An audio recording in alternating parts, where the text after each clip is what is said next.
Isaac, un homme de paix, c'est ce dont je voudrais vous parler ce matin. Cet homme Isaac est particulier, le Dieu d'Abraham, d'Isaac et de Jacob. C'est une expression qui revient souvent dans la Bible. Abraham, on le connaît bien. Jacob, on le connaît bien. De nombreuses pages lui sont consacrées. Mais Isaac, on en parle un peu moins, c'est un personnage un peu intermédiaire, et on va essayer d'aller dans la Bible et de voir ce qui caractérise cet homme, qui en fait aussi un homme extraordinaire. Genèse chapitre 25, je vous lis ce qui est écrit à partir du verset 11. Après la mort d'Abraham, Dieu bénit Isaac, son fils. Il habitait près du puits de Roy, ça veut dire le vivant qui me voit. Abraham engendra Isaac. Isaac était âgé de 40 ans quand il prit pour femme Rebecca, fille de Bethuel l'araméen, de Padam Aram, sœur de Laban l'araméen. Isaac implora l'Éternel pour sa femme, car elle était stérile, et l'Éternel l'exauça. Rebecca, sa femme, devint enceinte. Elle a eu 2 enfants qui s'appellent Ésaü et Jacob. Voilà. Et suit l'épisode du droit d'aînesse. Dans le livre de la Genèse, toujours au chapitre 26, on voit encore Isaac qui est là, et dans un premier temps, dans les premiers versets de ce chapitre, le Seigneur apparaît à Isaac et lui parle, il dit « Ne descends pas en Égypte, demeure dans le pays que je te dirai, je vais te conduire, séjourne dans ce pays-là. » Et il lui dit au verset 3 « Je serai avec toi et je te bénirai. » Amen. Et ça, c'est des choses que le Seigneur dit à ses enfants. « Je serai avec toi et je te bénirai. Je multiplierai ta postérité, etc. » Et les choses se passent, et puis il y a encore un épisode qui est là, une histoire avec Abimelech, le roi local, et Rebecca. Voilà, il s'en sort un peu par un mensonge, Isaac. C'est pas glorieux. Et au verset 12, il nous est dit, Isaac sema dans ce pays, il recueillit cette année le centuple, car l'Éternel le bénit. Cet homme devint riche, et il alla s'enrichissant de plus en plus jusqu'à ce qu'il devint fort riche. Il avait des troupeaux de menu bétail, des troupeaux de gros bétail et un grand nombre de serviteurs. Aussi, les Philistins, au milieu desquels il habite, lui portèrent envie. Tous les puits qu'avaient creusés les serviteurs de son père, du temps d'Abraham, son père, les Philistins les comblèrent et les remplirent de poussière. Abimelech dit à Isaac, « Va-t'en de chez nous, car tu es beaucoup plus puissant que nous. » Isaac partit de là, campa dans la vallée de Guérar où il s'établit. Isaac creusa de nouveau les puits d'eau qu'on avait creusés du temps d'Abraham, son père, et qu'avaient comblé les Philistins après la mort d'Abraham. C'était des récidivistes. Il leur donna les mêmes noms que son père leur avait donnés. Les serviteurs d'Isaac creusèrent encore dans la vallée, et y trouvèrent un puits d'eau vive. Les bergers de Guérar querellèrent les bergers d'Isaac en disant « L'eau est à nous !» Et ils donnèrent au puits le nom d'Ézek, ce qui signifie dispute, parce qu'ils s'étaient disputés avec lui. Ses serviteurs creusèrent un autre puits, au sujet duquel on chercha aussi querelle, et il l'appela Sitna. Sitna signifie opposition, querelle. C'est la même racine que Satan, l'adversaire. Il se transporta de là et creusa un autre puits pour lequel on ne chercha pas querelle, et il l'appela Rehoboth, largeur, être à l'aise. L'Éternel l'avait délivré. Car, dit-il, l'Éternel nous a maintenant mis au large et nous prospérerons dans le pays. Il remonta de là à Beersheba. L'Éternel lui apparut dans la nuit et dit, « Je suis le Dieu d'Abraham, ton père. Ne crains point, car je suis avec toi, je te bénirai, je multiplierai ta postérité à cause d'Abraham, mon serviteur. » Isaac bâtit un autel, invoqua le nom de l'Éternel, il dressa une tente, et les serviteurs d'Isaac y creusèrent un puits. Abimelech vint de Guérar auprès de lui, avec Alusa, son ami, Picol, chef de son armée. Isaac leur dit, « Pourquoi venez-vous vers moi ? Puisque vous me haïssez et que vous m'avez renvoyé de chez vous. » Ils répondirent, « Nous voyons que l'Éternel est avec toi. » C'est pourquoi nous disons qu'il y a un serment entre nous et toi, et que nous fassions alliance avec toi. Jure que tu ne nous feras aucun mal, de même que nous ne t'avons point maltraité. Ils ont la mémoire courte, un peu ceux-là. Hein, voilà. Bénis l'Éternel. Isaac leur fit un festin. Jure que tu ne feras aucun mal, de même que nous n'avons point fait de mal. Voilà. Et que nous t'avons seulement fait du bien, en bouchant ses puits et en leur envoyant. Et que nous t'avons laissé partir en paix. Tu es maintenant béni de l'Éternel. Isaac leur fit un festin, ils mangèrent et burent. Ils se levèrent de bon matin et se lièrent l'un à l'autre par un serment. Isaac les laissa partir et ils le quittèrent en paix. Ce même jour, les serviteurs d'Isaac vinrent lui parler du puits qu'il creusait et lui dirent « Nous avons trouvé de l'eau !» Il l'appela Shiba. C'est pourquoi on a donné à la ville le nom de Beersheba jusqu'à ce jour. Amen. Voilà cette histoire. C'est une histoire de puits, mais c'est une histoire d'homme surtout. C'est l'histoire de ce monde où les gens se confrontent, où on n'est pas toujours très bien accueillis, où les conflits sont là, latents.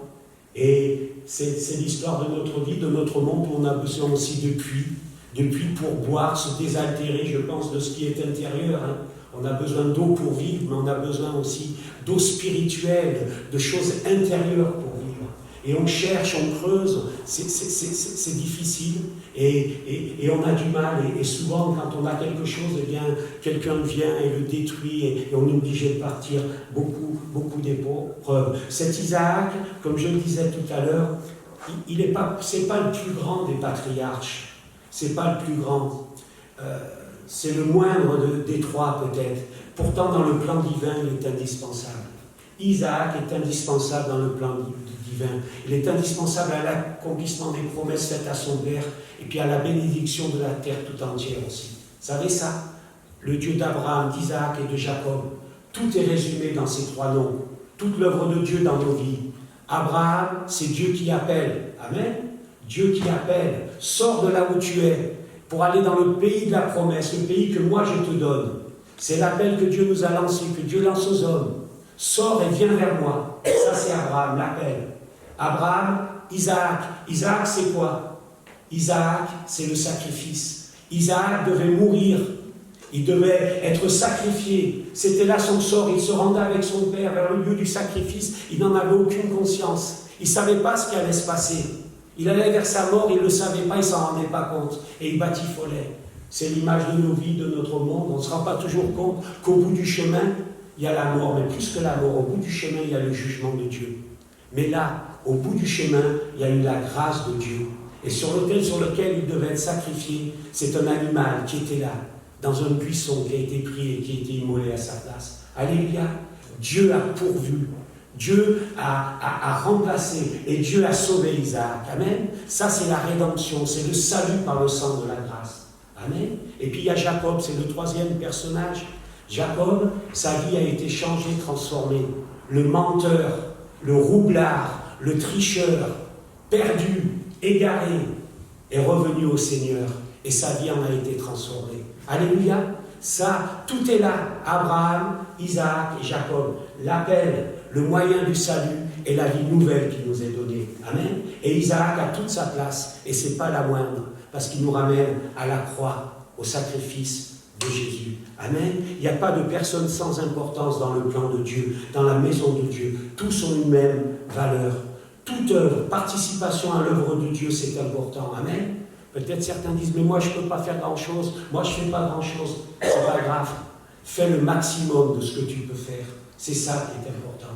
Et le maximum, pour chacun d'entre nous, il est différent. Certains peuvent faire beaucoup, certains peuvent faire peu, qu'importe. Que celui qui peut faire beaucoup fasse beaucoup, que celui qui peut faire peu, fasse ce qu'il peut. Voilà. Et le Seigneur bénira. Chacun, nous avons reçu quelque chose de Dieu. Amen. Selon sa volonté. Et ce serviteur Isaac, peut-être il a une vie moins flamboyante qu'Abraham ou Jacob, mais elle est pleine d'instructions, et notamment à travers cet épisode. La recherche et le maintien de la paix. Ne croyez pas que c'est des valeurs qui sont importantes aujourd'hui? Le maintien, la recherche et le maintien de la paix. La guerre règne dans ce monde, avec des armes. Des gens meurent aujourd'hui. parce qu'il y a des guerres, des bagarres. Dans nos cités, il y a des guerres. Hier, au mariage, je parlais, on regardait les actualités, ça faisait longtemps que je n'avais pas regardé, et j'entends parler d'incivilité. Et puis les images, quand on parle d'incivilité, c'est des voitures qui brûlent, c'est des mortiers de feux d'artifice avec des grosses bombes. Normalement, ça explose à 200-300 mètres en l'air, et là, c'est tiré sur les policiers. C'est un balcon qui est en feu. Ce n'est pas des incivilités, c'est de la violence, c'est du crime. La violence est là, la guerre est là, dans les familles, tout le monde se déchire. Et c'est quelque chose de terrible. Et cet homme, il nous montre le chemin de la recherche et du maintien de la paix. Alors, une question peut se poser, c'est un homme de paix, certes, mais est-ce un signe de faiblesse ou une marque de sagesse? En partant, quand on vient et le puits qu'il a creusé, des hommes viennent et le remplissent de pierres, de terre et de poussière. Qu'est-ce que vous auriez fait à sa place? Moi, j'en ai des fleurs. Tu aurais fait quoi, toi? Moi, j'en ai des fleurs. Tu aurais mis des fleurs, ça aurait été joli, ouais. C'est gentil, Roberto. Hein? Moi, je pense que beaucoup d'entre nous, on se serait retroussé les manches et les pierres qu'ils ont jetées, on les aurait ramassées, mais pas pour les poser à côté du puits. On se serait bagarré pour défendre notre beefsteak. C'est mon puits, c'est moi qui l'ai creusé. Va t'en creuser un à côté si tu veux. Qu'est-ce que tu fais là? Et lui, non, il part, il va ailleurs. Hein? Et là, il creuse encore un puits, on lui fait le même coup. Oh, les autres, ils se disent, ça y est, on a trouvé la bonne poire, on va le suivre à la trace, celui-là. Et ça continue, ça continue. Mais la bénédiction de Dieu sur lui, c'est un homme de paix. Est-ce que c'est un signe de faiblesse ou est-ce que c'est un signe d'une marque de sagesse? Il était tellement puissant à un moment que le roi Abimelech, le roi, a eu peur de ce berger. Quand je dis berger, c'est pas un gardien de moutons, hein. C'est un chef d'entreprise, c'est un patriarche, c'est un homme important, mais c'est pas un roi. C'est le chef d'une grande famille. Et pourtant, ils en ont peur. Le roi en a peur. Et Isaac aurait pu détruire Abimelech. Il aurait pu détruire ces gens qui lui cherchaient des noises. Et il ne l'a pas fait. Parce que c'est un homme de paix. Et parce que Dieu, c'est le Dieu de la paix. Amen. Heureux les hommes de paix. Amen. Soyons des hommes et des femmes qui recherchons la paix et qui faisons tout pour maintenir la paix, même si c'est à nos dépens. Ça a été à ses dépens, d'une certaine manière, parce qu'il a perdu quelque chose. Il a perdu ça, et il a retrouvé quoi? Il a retrouvé au centuple. Dieu l'a béni. Alléluia. Alors des fois, nous, on a l'impression de perdre. On perd nos biens, on perd notre dignité, on perd notre fierté, on perd peut-être notre honneur. Qu'est-ce qu'ils devaient dire de lui, les Philistins? Regarde ce pauvre type, regarde-le là. On lui prend et il ne dit rien. C'est dingue. C'est un peureux, c'est un trouillard. Il devait être méprisé. Mais il était plus grand et plus fort qu'eux. C'est un signe de sagesse. Celui qui recherche la paix, celui qui travaille pour la paix, c'est un homme, une femme pleine de sagesse. Alléluia. Amen. Alors c'est sûr que dans notre monde, on se souvient de Gengis Khan, on se souvient de Napoléon, on se souvient des grands guerriers, mais on pense aussi à des Martin Luther King, à des Gandhi, à des gens qui ont recherché la paix et qui ont aussi fait des choses extraordinaires. Amen. Isaac, il vit au puits de la Chaï Roy, je vais le prononcer comme ça. C'est le vivant qui me voit. Il est là, dans la présence de Dieu. Nous sommes dans la présence du vivant qui nous voit. Amen. Dieu est un puits auprès duquel nous nous tenons. Amen. Auprès de nous, il y a un puits. C'est au vif de la vie qui est là. Et dans la prière, dans une démarche spirituelle, on peut puiser. Dieu est présent à nos côtés. Amen. Et nous avons tout ce qui nous est nécessaire pour vivre et pour être heureux. Et si au moment où on le perd là, on va le retrouver ailleurs. Ce puits nous suit, cette présence de Dieu elle nous suit. Quand Israël traversait le désert, la Bible nous parle d'un rocher qui suivait le peuple. Le rocher n'avait pas des pattes et il ne marchait pas. Mais partout où il s'arrêtait, il y avait un rocher qui était là, duquel de l'eau sortait. Amen. Et partout où nous allons, conduits par le Seigneur, on part d'un endroit où il y a la bénédiction. Il n'y a plus rien. On continue, on arrive et là, il y a un lieu de bénédiction encore. Amen. Nous sommes dans la présence du vivant qui nous voit. Que le Seigneur soit béni. Sagesse ou faiblesse. Isaac, c'est un homme puissant et riche. Il devient fort riche, un grand nombre de serviteurs. Tu es beaucoup plus puissant que nous, dit Abimelech. Jure que tu ne nous feras aucun mal. C'est eux qui ont peur un moment. Isaac, c'est un homme paisible, c'est un homme même passif. Paisible, on comprend. Pour nous, paisible, être paisible, tranquille, c'est une vertu. Mais passif, pour nous, on dit, oh, remue-toi, défends-toi, te laisse pas faire. Non, vous n'auriez pas dit ça, Isaac? Hein, peut-être moi j'aurais dit, Isaac, quand même, là c'est exagère, hein. Défends ton droit, défends le droit, parce que tu es dans le droit, c'est pas seulement ton droit, mais c'est la justice. Te laisse pas faire, combat, bagarre-toi. Non, il reste passif. Ça, c'est des choses qui nous sont difficiles à admettre. Et c'est peut-être un trait de caractère à rechercher, cette passivité. Et Isaac se montre humble, simple, tranquille, calme. Jamais il résiste. J'ai noté ça. Il se laisse. Ça a commencé dès petit, il a commencé à apprendre des choses. Qu'est-ce qu'il a commencé par laisser faire? Il se laisse immoler par son père. Il n'est pas parti en courant, hein? Il ne s'est pas bagarré contre son père, il s'est laissé faire. Il se laisse marier par Eliezer. Le gars, il part, il va lui chercher une femme, et puis là, ok, c'est bien, c'est bon. Hein? Il laisse les choses, il se laisse faire. Il se laisse chasser par Abimelech. Il se laisse vexer par des bergers. Il se laisse même abuser par sa femme, la brave Rebecca. Qui c'était l'héritier? Ésaü. Mais le chouchou de Rebecca, c'était Jacob. Elle a dit, attends, ton père, quand il est vieux, le vieil Isaac, il ne voit rien, il est sourd, il est miro, voilà. Tu vas te mettre des poils sur ton bras, tu vas imiter, et tu vas faire croire que c'est ton frère qui s'approche de lui, et il va te donner la bénédiction. Elle a manigancé tout ça, la brave Rebecca. Voilà. Et lui, il a laissé faire. Il n'y a pas de suite à ça. Qu'est-ce qu'il a fait après?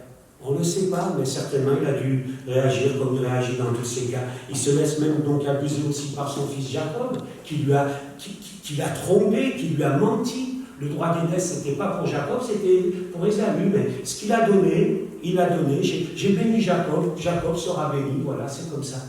C'est particulier. Hein. Et une seule fois, il a péché. Il a péché par peur. Parce qu'à un moment, le roi Abimelech regardait Rebecca, il la trouvait bien à son goût, et il a voulu la prendre pour lui, et lui il a dit non, c'est pas ma femme, c'est ma sœur. Ouais. Et c'était une erreur, c'est un péché, mais Dieu l'a gardé, Dieu est bon. Des fois on se trompe, des fois on réagit mal, mais la grâce de Dieu était là sur lui. Et il a une vie de famille toute simple, il aime sa femme Rebecca, malgré ses excès. Il vit avec elle, il y avait ses deux filles, une vie tranquille. Il est le symbole de la douceur et de l'homme qui recherche la paix. Et je crois que, en cela, c'est un homme qui est soumis à la direction de Dieu. Il est soumis à la direction de Dieu. Ce n'est pas du fatalisme, hein, mais je crois que c'est un homme qui est soumis à la volonté de Dieu. Toute chose concourt au bien de ceux qui aiment Dieu. Ça doit être quelque chose qui pense. Voilà. On me prend, c'est pas grave, je vais aller ailleurs et Dieu va me donner. Et Dieu lui a donné plus qu'il a perdu. Voilà. Seigneur, si c'est ta volonté, qu'est-ce que je peux faire? Si c'est ta volonté, qu'est-ce qu'ils peuvent faire? C'est David, hein, quand il est chassé du trône par son fils, il dit ça. Hein. Il dit, mais ses amis encore, ils disent, allez, bagarre-toi. Il dit non. À quoi ça sert? On veut me prendre ma place? Si c'est la volonté de Dieu, que quelqu'un prenne ma place, qu'est-ce que je peux y faire? Dites-moi, rien. Et si c'est pas la volonté de Dieu que quelqu'un prenne ma place, qu'est-ce qu'il peut y faire, lui? Rien, je retrouverai ma place. Moi, je bénis le Seigneur de ce que j'ai compris ça un jour pour l'Église. On a peur quand on est pasteur, l'Église. On a l'impression qu'elle nous appartient, on ne veut pas la perdre. Mais je me suis dit, mais l'Église, elle n'est pas à moi, elle appartient à Dieu. Et si quelqu'un veut la prendre ou lui faire du mal, il s'arrange avec Dieu, hein, c'est tout. Mais moi, on ne me prend rien. C'est à Dieu qu'on prend. Et s'il veut, qu'est-ce qu'on peut faire? S'il ne veut pas, par contre, les autres ne peuvent rien faire. Il faut être dans cette attitude de cœur, c'est pas compliqué. La douceur, la passivité, ça peut paraître pour des faiblesses, la non-réaction. Hein. Mais pourtant, si vous réfléchissez, il ne vous fait pas penser à quelqu'un, c'est Isaac, plus tard. Jésus. Jésus, qu'est-ce qu'il a fait? Jésus, c'est l'agneau qui est conduit à la boucherie. C'est l'image qui est prise. Hein. Un agneau qui est conduit à la boucherie, qu'est-ce qu'il fait? Il bêle, mais il ne peut rien faire. Il ne peut rien faire. Il se laisse conduire, muet comme un agneau qu'on conduit à la boucherie.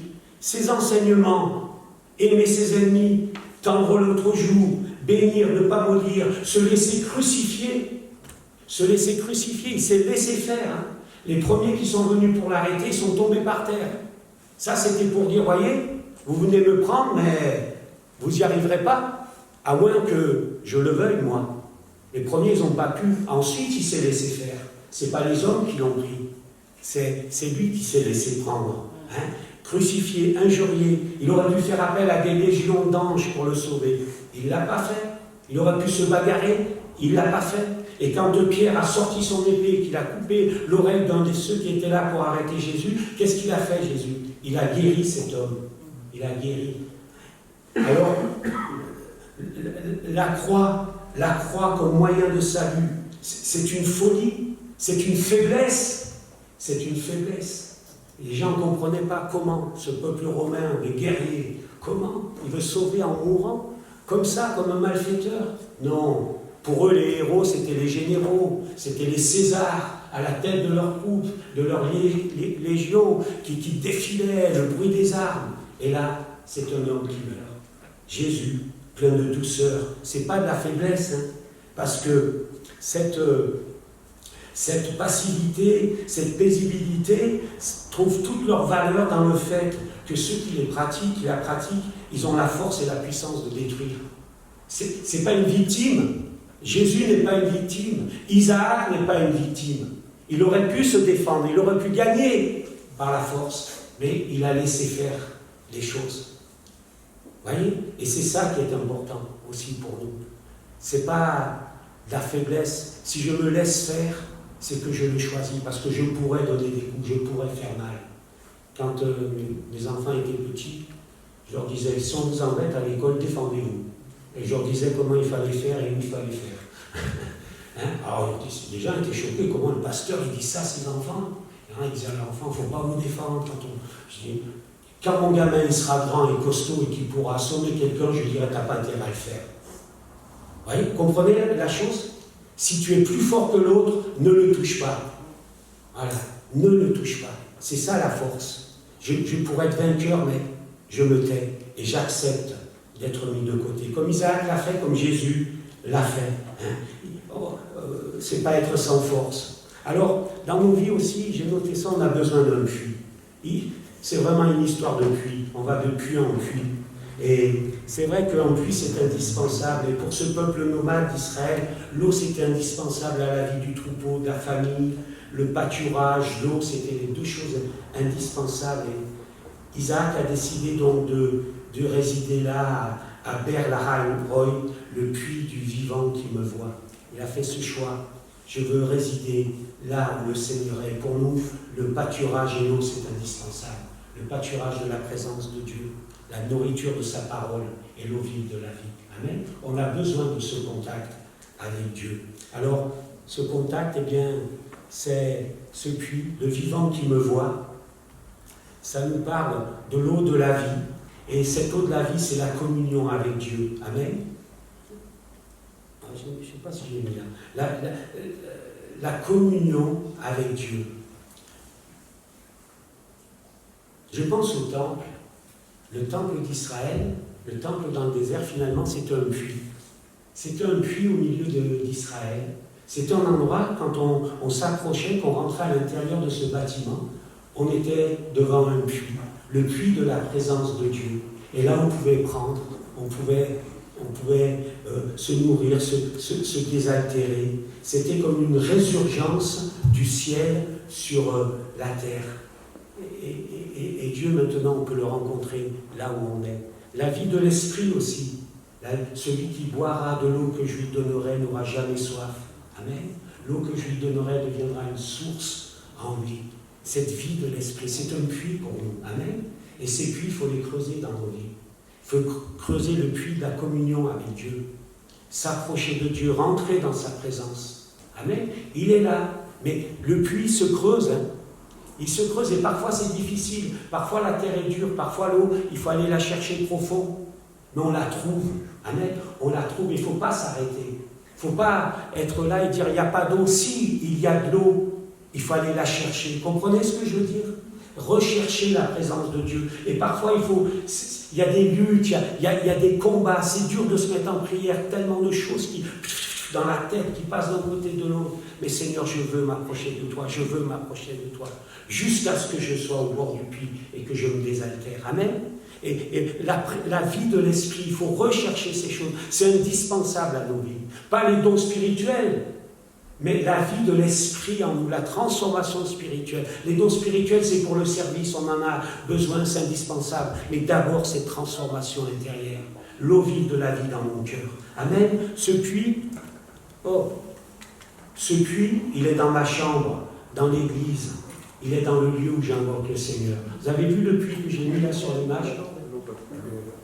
Il est à l'envers, parce qu'il est en haut, ce puits. Amen. Il est en haut. Ce n'est pas les eaux de la terre qui vont nous altérer.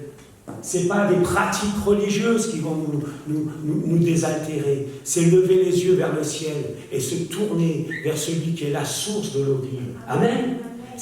Mais ce que je veux dire, c'est qu'il y a une démarche, un investissement personnel à mener. Et ce puits, eh bien, il se creuse. Amen. Ce puits se creuse, c'est moi qui vais creuser. Il y a un désir, je le veux, il y a une recherche, c'est un investissement, ça va me coûter, c'est un acte de foi aussi. C'est un acte de foi aussi. Vivre sa propre communion avec Dieu. C'est bien ce que vivent les autres, c'est bien ce que nos parents ont vécu, ce que les uns et les autres ont vécu. Mais moi aussi, je veux vivre. Amen. Et parce qu'ils ont vécu, ça m'encourage. Et s'ils l'ont fait, si eux, ils l'ont vécu, moi aussi, je pourrais. C'est pas la vérité, ça.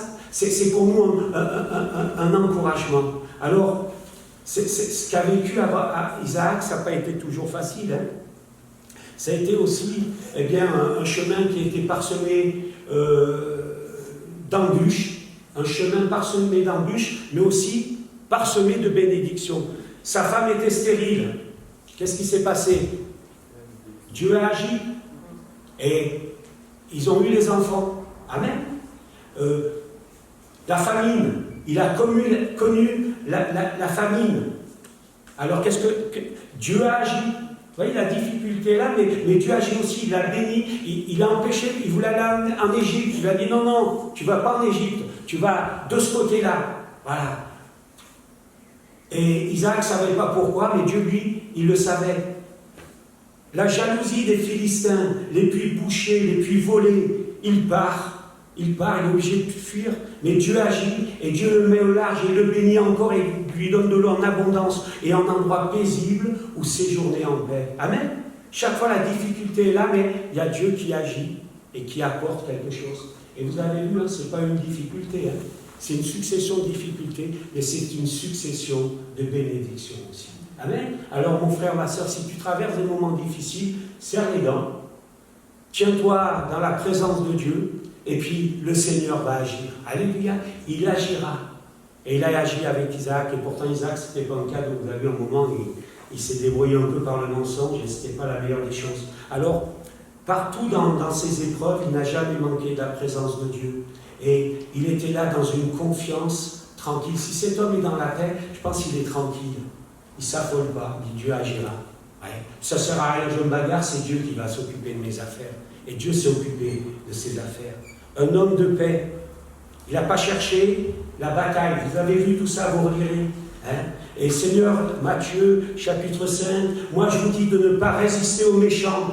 Si quelqu'un te frappe sur la joue droite, présente-lui l'autre. C'est écrit dans la Bible, ce n'est pas moi qui le dis. Hein? Voilà, ne jetez pas des chaises ou quoi. C'est écrit dans la Bible, c'est Dieu qui le dit, c'est le Seigneur qui le dit. Aimez vos ennemis, bénissez ceux qui vous maudissent, etc. C'est Isaac, ça doit être nous aussi. Il ne cherche pas à se faire justice lui-même.